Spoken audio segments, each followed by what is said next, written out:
में रतनलाल अपनी बेटी संध्या और छोटे बेटे कुणाल के साथ रहता है। रतनलाल बहुत गरीब है और शराबी किस्म का आदमी है। वो रिक्शा चलाकर अपना जीवन यापन कर रहा है।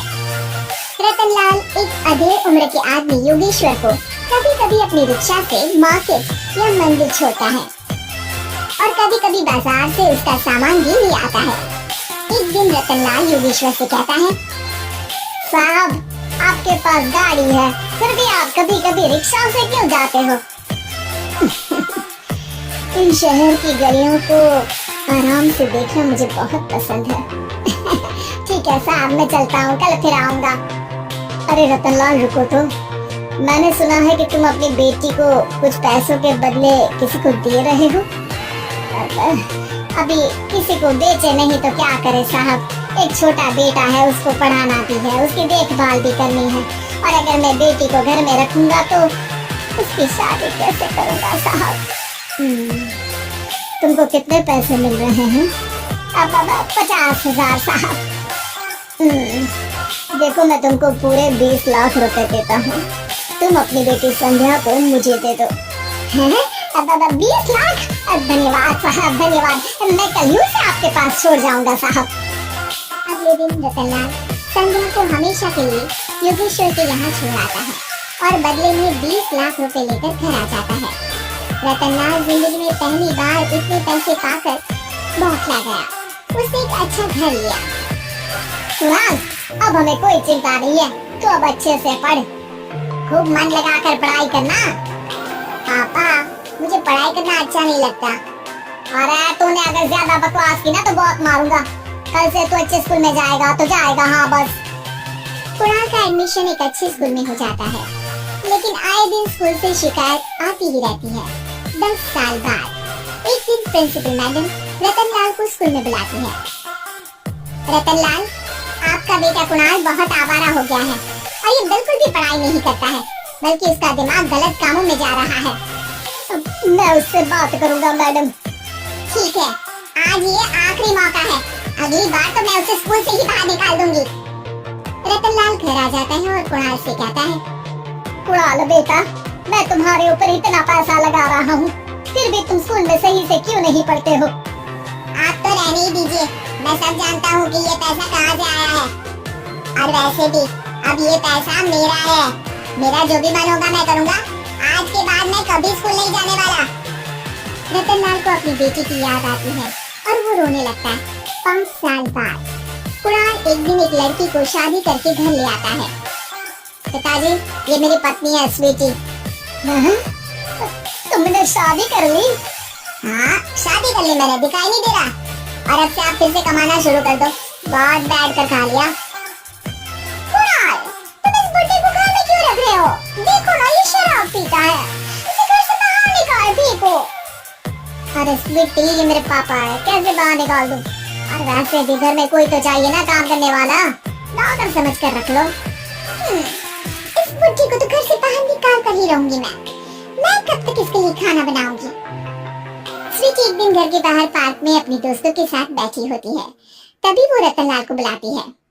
पिताजी, मेरे कमरे में मैं अपना फोन छोड़ आई हूँ, जरा लॉक कर तो देना।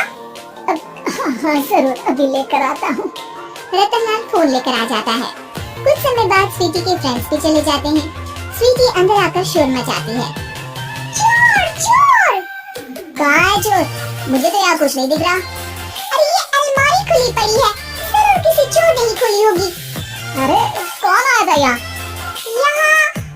यहाँ तो पिताजी आए थे बस। अरे बहू, मैं चोर नहीं हूँ। मुझे तो आप पर अब बिल्कुल भी विश्वास नहीं है पिताजी, क्योंकि जब आप पैसे के लिए दीदी को बेच सकते हो तो आप चोरी भी तो कर ही सकते हो। अरे लेकिन वो सब तो मैंने तेरे भले के लिए किया था ना।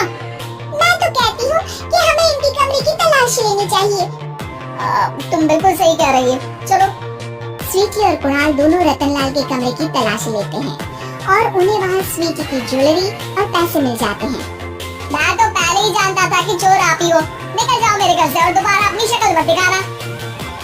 रतनलाल आंखों में आंसू लिए घर से निकल जाता है। स्वीटी मन ही मन सोचती है, आज तो मेरी प्लानिंग सफल हो गई। जैसा मैं चाहती थी ऐसा ही किया और बड़ी आसानी से उस बुड्ढी को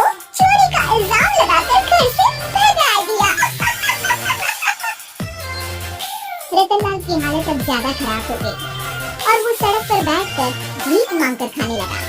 एक दिन वहाँ एक गाड़ी आकर रुकी और सड़क पर बैठे सभी भिखारियों को अपने संग ले गई। एनजीओ की मालिक संध्या एक एक करके सभी को सुविधा मुहैया कराती है। तभी उसकी नजर रतनलाल पर पड़ती है। पिताजी, संध्या पिताजी आपकी ये हालत कैसे हुई? ये सब मेरे बुरे कर्मों की सजा है जो मुझे मिल रही है। मुझे माफ कर दे बेटी।